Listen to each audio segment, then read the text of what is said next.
السلام علیکم ورحمۃ اللہ وبرکاتہ۔ آپ کو ایک مرتبہ پھر خوش آمدید کہتے ہیں۔ رجب کا مہینہ بہت برکت والا مہینہ ہے، اور رجب کے بارے میں حدیث پاک کا مفہوم ہے کہ رجب اللہ کا مہینہ ہے۔ رجب کی بڑی برکتیں ہیں۔ رجب کے مہینے سے بہت سارے اسلامی واقعات وابستہ ہیں۔ رجب حرمت والے مہینوں میں سے ایک مہینہ ہے۔ نبی پاک صلی اللہ علیہ وسلم اس مہینے میں خاص طور پر ایک دعا پڑھا کرتے تھے، ہم بھی مل کر پڑھ لیتے ہیں۔ اللہم بارک لنا فی رجب و شعبان و بلغنا رمضان۔ اللہم بارک لنا فی رجب و شعبان و بلغنا رمضان۔ اللہم بارک لنا فی رجب و شعبان وبلغنا رمضان۔ اے اللہ، ہمارے لیے رجب اور شعبان میں برکت عطا فرما اور ہمیں رمضان سے ملا دے۔ کتنی پیاری دعا ہے۔ تو اکثر اس دعا کو پڑھتے رہا کریں نمازوں میں، نمازوں کے بعد، یا جب کبھی یاد آ جائے چلتے پھرتے اللہ تبارک و تعالیٰ کی بارگاہ میں عرض کرتے رہا کریں کہ اللہ تعالیٰ ہمیں رجب اور شعبان میں برکتیں دے اور بخیر و عافیت، صحت و عافیت کے ساتھ ہمیں رمضان سے ملا دے۔ تو اللہ تبارک و تعالیٰ کی رحمت سے امید ہے کہ ہم انشاءاللہ رمضان کا مہینہ بھی بخیر و عافیت پالیں گے انشاءاللہ۔ رجب کے مہینے میں خواجہ غریب نواز رحمۃ اللہ تعالیٰ علیہ کا عرس شریف بھی آتا ہے۔ 6 رجب آپ کا عرس مبارک ہے۔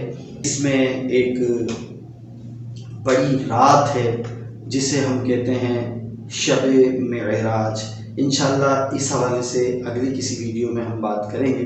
فی الحال خواجہ غریب نواز رحمۃ اللہ تعالیٰ علیہ کے سلسلے میں کچھ گفتگو ہم کرتے ہیں۔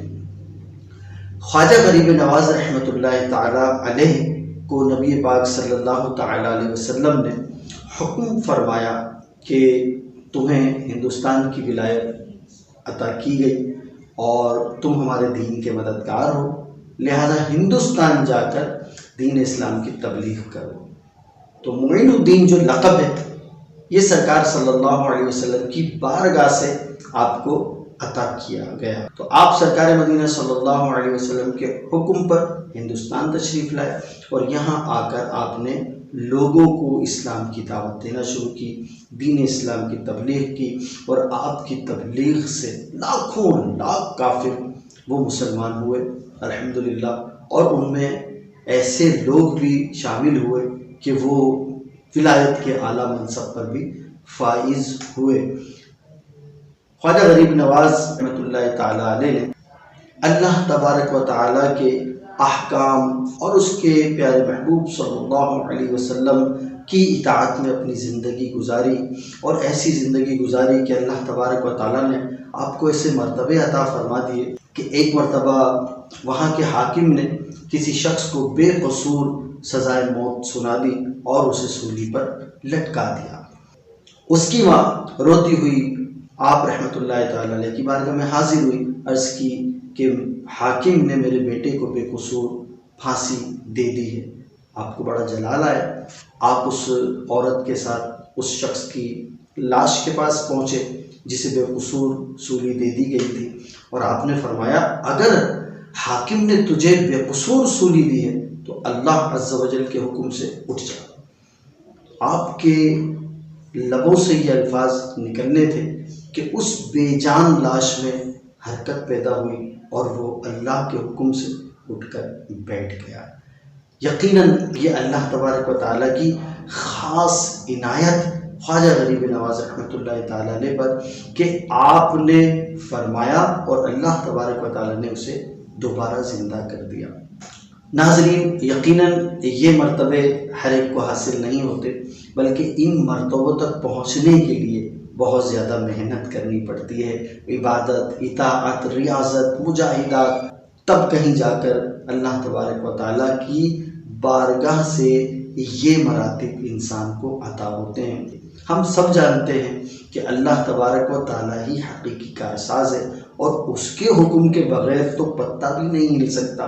یعنی اگر اللہ تبارک و تعالیٰ نہ چاہے تو کوئی کچھ بھی نہیں کر سکتا، اور اللہ تبارک و تعالیٰ جب چاہے تو جسے جو چاہے عطا کرتے ہیں۔ خواجہ غریب نواز رحمۃ اللہ تعالی علیہ کے در اقدس پر اکثر لوگ آ کر کھانا پینا کھاتے رہتے، لنگر چلتا رہتا، اور جب آپ کے خدام اخراجات وغیرہ کے لیے آپ کے پاس حاضر ہوتے، خواجہ غریب نواز رحمۃ اللہ تعالی علیہ اپنے مصلے کا کونا پلٹتے تو خادم دیکھتا کہ اس جا نماز کے نیچے خزانے نظر آ رہے ہوتے۔ سبحان اللہ۔ وہ خدام اپنی ضرورت کے مطابق وہاں سے جو بھی لینا ہوتا وہ لیتے اور پھر واپس اس مصلے کو سیدھا کر دیا جاتا۔ تو آپ دیکھیں جا نماز کے نیچے خزانے چھپے ہوئے ہیں، لیکن آپ کی زندگی کا عالم یہ تھا کہ سادگی میں آپ نے زندگی گزاری۔ آپ نے غریبوں مسکینوں کو خوب نوازا اور کبھی کسی کو خالی جانے نہیں دیا، کسی کو دھتکارا نہیں، کبھی تکبر اور غرور نہیں کیا۔ ان اولیاء کرام کی زندگی اور واقعات سے ہمیں یہ سبق ملتا ہے کہ ہم بھی اپنی زندگی کو ان کی تعلیمات کے مطابق گزاریں تو انشاءاللہ عز و جل ہم بھی اللہ تبارک و تعالیٰ کا قرب حاصل کرنے میں ضرور کامیاب ہو جائیں گے۔ جو دوست پہلی مرتبہ ہمارے چینل کو دیکھ رہے ہیں ان سے گزارش ہے کہ وہ ضرور بالضرور ہمارے چینل کو سبسکرائب کریں، شیئر بھی کریں، لائک بھی کریں اور کمنٹس بھی کریں۔ اگلی ویڈیو تک کے لیے ہم آپ سے اجازت چاہیں گے۔ انشاءاللہ جلد نئی ویڈیو نئے موضوع کے ساتھ دوبارہ حاضر ہوں گے۔ تب تک کے لیے اجازت دیجیے، اپنا اور اپنوں کا بہت زیادہ خیال رکھیے گا۔ السلام علیکم ورحمۃ اللہ۔